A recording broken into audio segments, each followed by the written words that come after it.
Assalamualaikum warahmatullahi wabarakatuh. Perkenalkan, nama saya Apriliana Rafati, NIM 400190118 kelas G, akan mempresentasikan tugas besar untuk memenuhi mata kuliah praktikum mesin listrik. Di sini saya akan menjelaskan tentang motor PMSM. Apa itu motor PMSM? Motor PMSM atau singkatan dari Permanent Magnet Synchronous Motor merupakan jenis motor yang banyak digunakan dalam aplikasi di industri. Selain motor induksi, beberapa keuntungan dari PMSM yaitu memiliki efisiensi yang tinggi serta memiliki daya listrik yang tinggi. Salah satu aplikasi dari Permanent Magnet Synchronous Motor atau PMSM pada dunia industri yaitu PMSM sebagai penggerak roda kendaraan listrik. Terus yang kedua adalah karakteristik motor.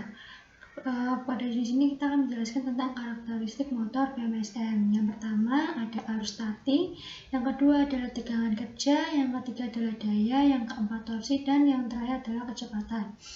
Nah, di sini nanti akan kita lihat simulasi dari motor PMSM itu ada 3 percobaan yang dapat kita lihat nanti adalah back EMF, yang kedua adalah vector control, yang ketiga adalah Clark transform. Nah, yang selanjutnya kemudian adalah prinsip kerja. Prinsip kerja itu adalah prinsip kerja dari motor PMSM yaitu motor sinkron dieksitasi oleh sebuah sumber tegangan DC di luar mesin dan karenanya membutuhkan slip ring dan sikat brush untuk memberikan arus kepada motor. Nah, apabila medan magnet itu berputar yang menghasilkan daya gerak listrik pada kecepatan sinkron, maka belitan stator diberi energi dengan memberikan pasokan 3 fasa. Medan magnet berputar dibuat antara celah udara, kemudian menghasilkan torsi ketika kutub medan rotor menahan medan magnet yang berputar pada kecepatan sinkron dan rotor berputar terus-menerus. Karena motor ini bukan motor self-start, maka perlu untuk menyediakan satu daya frekuensi variabel. Nah, di sini kita bisa langsung ke simulasinya dulu. Kita bisa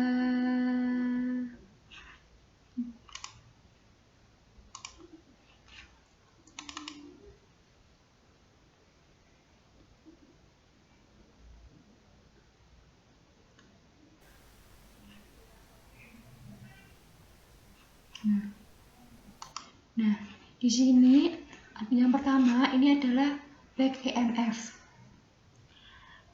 Back EMF itu biasanya ada motor yang kita gunakan adalah motor PMSM. Rangkaian untuk mengamati gelombang outputan yang dikeluarkan oleh motor PMSM. Kemudian ini bisa kita lihat, nah ini motor PMSM. Nah ini. Kemudian di sini ada voltage sensor. Voltage sensor itu berfungsi untuk mengamati gelombang dari tegangan. Nah, bisa diteruskan ke scope ini. Scope ini adalah hasil outputannya. Bisa menampilkan gelombangnya. Bisa kita lihat lagi. Sebelum itu, di sini terdapat solvex configuration. Di sini solvex configuration itu berfungsi untuk mengatasi apabila terjadinya error atau problem, dan simulink PS converter itu untuk mengkonverter PS itu sendiri. Kemudian bisa kita running.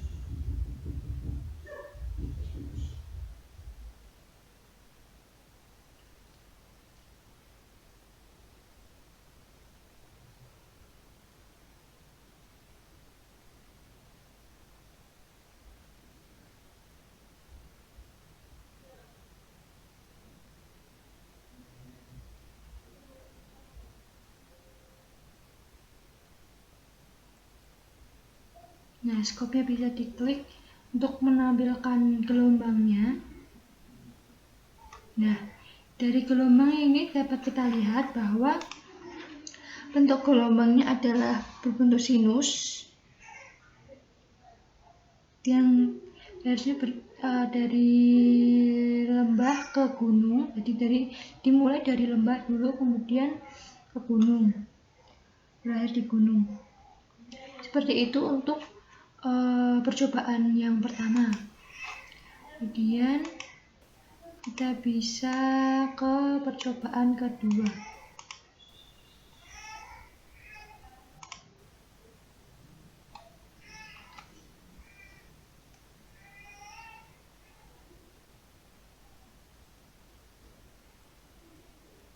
Nah, di percobaan kedua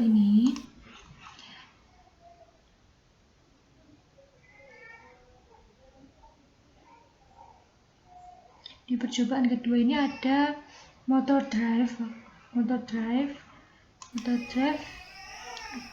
untuk mengendalikan sebuah motor ini. Nah,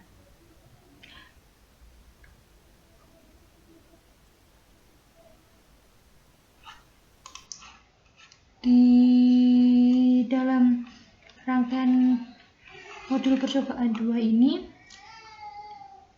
untuk nilai konstan value-nya ini ada reference torque-nya ini ada 256, bisa diubah sesuai motor. Kemudian di dalam motor itu ada 288 volt DC dengan daya 100 kW dengan putaran maksimum 12.500 dan menggunakan amplitudo 288 ampere juga. Dan torsi limitation ini akan membatasi dari segi torsinya yang fungsinya untuk apabila langkah selanjutnya karena berhubungan dengan kecepatan. Terus di sini ada mechanical system. Ini ada rumus 25/2S plus 1. Kemudian ada power GUI disetting untuk discrete seperti ini. Kemudian bisa kita running juga, bisa kita lihat hasilnya. Di dalam ini masih ada rangkaian juga di dalam.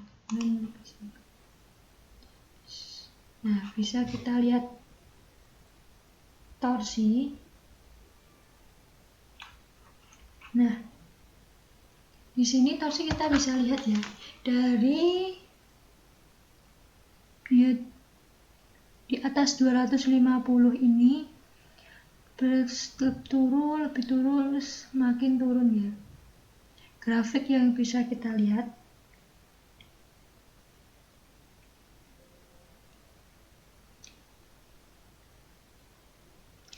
Nah, di sini dengan kecepatan dari 0 menuju ke di atas hampir 12.000 untuk kecepatan. Kemudian daya dari 0 naik ke atas dengan grafik seperti ini. Kemudian ada arus dapat kita lihat seperti ini. Kemudian ada tegangan. Nah, maka dari itu daya itu akan mempengaruhi torsi dan kecepatan. Torsi tadi adalah sebanding lurus dengan daya. Daya akan mempengaruhi tegangan dan arus. Seperti jadi seperti saya bilang tadi, torsi itu sebanding lurus dengan daya, dan daya tadi akan mempengaruhi tegangan dan arus dalam rangkaian tersebut. Kemudian bisa kita langsung ke percobaan ketiga.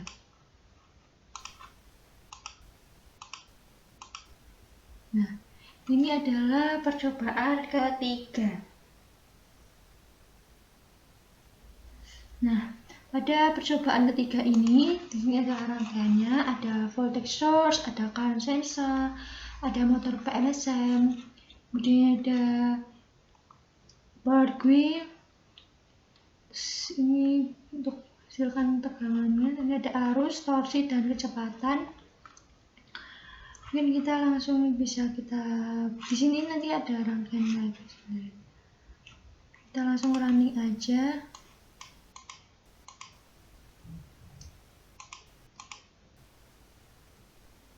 Nah, untuk melihat arusnya seperti ini.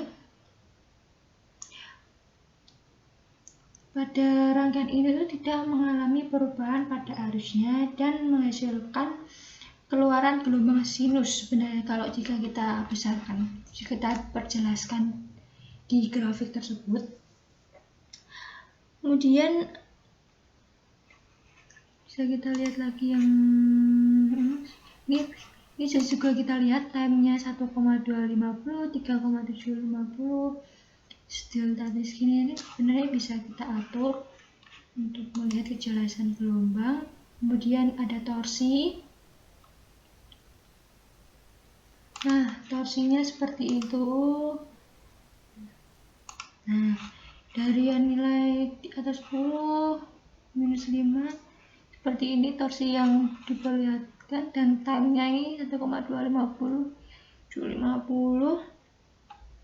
Nah, kemudian bisa kita lihat lagi ke kecepatannya,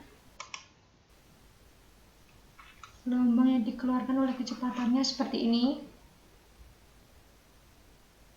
Nah, tadi kan bisa dilihat ya dari grafiknya torsi dan kecepatan itu seperti berhubungan. Apabila torsi mengalami penurunan, maka speed akan mengalami kenaikan. Maka dari itu torsi dan speed itu berbanding terbalik. Bisa kita lihat tadi. Nah, ini kan bisa dilihat ya, ini arah gelombangnya dari 120 ke sini, arah gelombang. Jadi apabila si torsinya mengalami penurunan, speednya akan mengalami kenaikan. Begitu pula dengan torsi. Nah, seperti itu. Kita lihat dari 3 percobaan itu ada yang pertama adalah dari back EMF. Ini adalah rangkaian yang pertama adalah back EMF untuk mengamati gelombang outputan gelombang sinus. Kemudian yang kedua adalah vector control. Nah, ini adalah vector control untuk melihat dari torsi, kecepatan, daya, arus, dan tegangan yang dilihat. Kemudian ada percobaan ketiga adalah clock Park transform. Nah, yang ketiga adalah percobaan ini. Ada perbedaan dari ketiga percobaan ini dari bentuk keluaran gelombang outputannya. Kemudian bisa kita lanjut lagi ke PPT. Nah, dari hasil pengamatan tadi, dari ketiga percobaan tadi bisa kita lihat kan ada back EMF, vector control, clock transform. Itu back EMF yang pertama untuk mengamati karakteristik gelombang dan mampu menyimpulkan sistem kerja. Yang kedua ada vector control, yaitu mengamati karakteristik dari hasil kerja kendali vektor dan kendali kecepatan pada drive motor PMSM. Yang ketiga ada rangkaian clock Park transform, yaitu mengamati karakteristik dari bentuk operasi yang sudah dikontrol secara feedback oleh clock Park transform beserta inverse clock Park transform. Oke, ini daftar pustakanya seperti ini. Mungkin sekian dari presentasi saya. Apabila ada kekurangan, saya mohon maaf dan semoga dapat bermanfaat. Wabillahi taufiq wal hidayah. Wassalamualaikum warahmatullahi wabarakatuh.